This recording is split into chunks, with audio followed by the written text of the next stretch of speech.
നമസ്കാരം. മലയാളികളുടെ പ്രിയപ്പെട്ട താരമാണ് മോഹൻലാൽ. പകരം വയ്ക്കാനില്ലാകാത്ത നിരവധി കഥാപാത്രങ്ങൾ അവസ്മരണീയമാക്കിയ താരത്തിന് ആരാധകർ ഏറെയാണ് എന്ന് എടുത്തു പറയേണ്ട ആവശ്യമില്ല. വലിയൊരു ആരാധകവൃന്ദം തന്നെ മോഹൻലാലിനുണ്ട്. പ്രായഭേദം എല്ലാവരും ഏട്ടനാണ് മോഹൻലാൽ. 1980-ൽ മഞ്ഞിൽ വിരിഞ്ഞ പൂക്കൾ എന്ന ചിത്രത്തിലൂടെ എത്തി മലയാളിയുടെ മനസ്സിലേക്ക് കീഴടക്കിയ മോഹൻലാൽ എന്ന നടന് അധിക കാലതാമസമൊന്നും വേണ്ടി വന്നില്ല. നടനായും സംവിധായകനായും എല്ലാം അദ്ദേഹം മോളിവുഡിന്റെ അഭിമാനമായി നിൽക്കുകയാണ്. അതേസമയം തന്റെ ആദ്യ സംവിധാന സംരംഭമായ ബറോസിന്റെ റിലീസിന് 2 ദിവസം മാത്രം ശേഷിക്കെ നടൻ മോഹൻലാൽ പ്രൊമോഷൻ തിരക്കുകളാണ്. വർഷങ്ങളുടെ പ്രയത്നത്തിന് ശേഷമാണ് ബറോസ് തിയേറ്ററുകളിൽ എത്താൻ പോകുന്നത്. താൻ ഇതുവരെ സിനിമയിൽ നിന്നും പഠിച്ചതും നേടിയതുമായ അറിവുകളെല്ലാം ഉപയോഗിച്ചാണ് മോഹൻലാൽ ബറോസ് ഒരുക്കിയിരിക്കുന്നത്. 2019 ഏപ്രിൽ പ്രഖ്യാപിക്കപ്പെട്ട ചിത്രമാണ് ബറോസ്. 2021 മാർച്ച് 24-നായിരുന്നു ഒഫീഷ്യൽ ലോഞ്ച്. പിന്നാലെ 170 ദിവസത്തോളം നീണ്ടുനിന്ന ചിത്രീകരണം നടന്നു. ഈ വർഷം മാർച്ച് 28-നായിരുന്നു റിലീസ് തീയതിയെങ്കിലും ആ ദിവസം എത്തിയില്ല. പിന്നീട് 2024 ഓണം റിലീസായി സെപ്റ്റംബർ 12-ന് ബറോസ് എത്തുമെന്ന് അറിയിച്ചിരുന്നെങ്കിലും അതും മാറ്റുമായിരുന്നു. അങ്ങനെ അവസാനമാണ് ഡിസംബർ 25 തന്നെ റിലീസ് തീയതിയായി അണിയറ പ്രവർത്തകർ തീരുമാനിച്ചത്. പ്രധാനമായും കുട്ടികളെ ലക്ഷ്യമിട്ടാണ് സിനിമ ഒരുക്കിയിരിക്കുന്നത്. ഇതുവരെ സിനിമയുടേതായി പുറത്തിറങ്ങിയ പോസ്റ്ററുകൾക്കും ടീസറുകൾക്കും ട്രെയിലറിനുമെല്ലാം മികച്ച സ്വീകാര്യത ലഭിച്ചിരുന്നു. അതേസമയം മുതിർന്നവരേക്കാൾ കുട്ടികളാണ് 3D വിസ്മയം ബിഗ് സ്ക്രീനിൽ കാണാൻ കാത്തിരിക്കുന്നത്. സിനിമയുടെ പ്രൊമോഷന്റെ ഭാഗമായി നിരവധി അഭിമുഖങ്ങൾ മോഹൻലാൽ നൽകിയെങ്കിലും ഒന്നിൽ പോലും സിനിമയെക്കുറിച്ച് അധിക വിശദീകരണങ്ങളൊന്നും നൽകിയിട്ടില്ല. താനല്ല, തന്റെ സിനിമയാണ് ആളുകളോട് സംസാരിക്കുകയെന്നാണ് താരം പറഞ്ഞത്.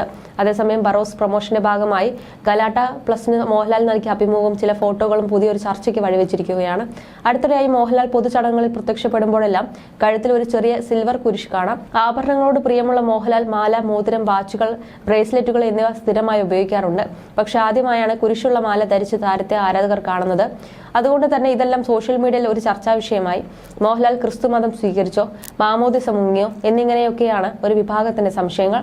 ആന്റണി പെരുമ്പാവൂർ നിർബന്ധിച്ച് ധരിപ്പിച്ചതാവും, ഫാഷന് വേണ്ടി ഉപയോഗിക്കുന്നതാകും എന്നിങ്ങനെ മറ്റൊരു വിഭാഗത്തിന്റെ കണ്ടെത്തലുണ്ട്.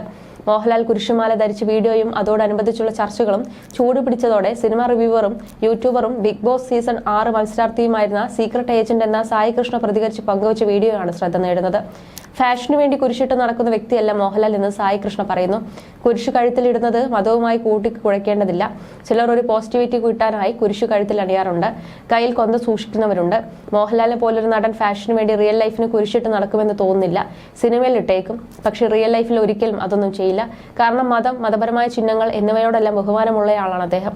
ബ്ലെസ്സിങ്സിലൊക്കെ വിശ്വസിക്കുന്നയാളുമാണ്. കുരിശു ധരിച്ച് കോൺഫിഡൻസിന് വേണ്ടിയാകും. കാരണം അദ്ദേഹം ദൈവവിശ്വാസിയാണ്. അതേക്കുറിച്ച് സംസാരിക്കാറുള്ളയാളാണ്.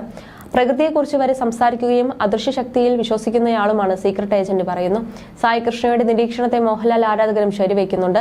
ലോകമറിയുന്ന മികച്ച നടന്മാരിൽ ഒരാളായിട്ടും അതിന്റെ പേരിൽ ഒരിക്കൽ പോലും അഹങ്കരിക്കാത്ത എല്ലാം ഒരു അദൃശ്യ ശക്തി തന്നെ സഹായിക്കുന്നതിനാൽ ചെയ്യാൻ കഴിയുന്നതാണ് എന്നാണ് മോഹൻലാൽ പറയാറുള്ളത്. ഈ എളിമയും വിനയവും തന്നെയാണ് മോഹൻലാലിനെ മലയാളിയുമായി അടുപ്പിക്കുന്നത്.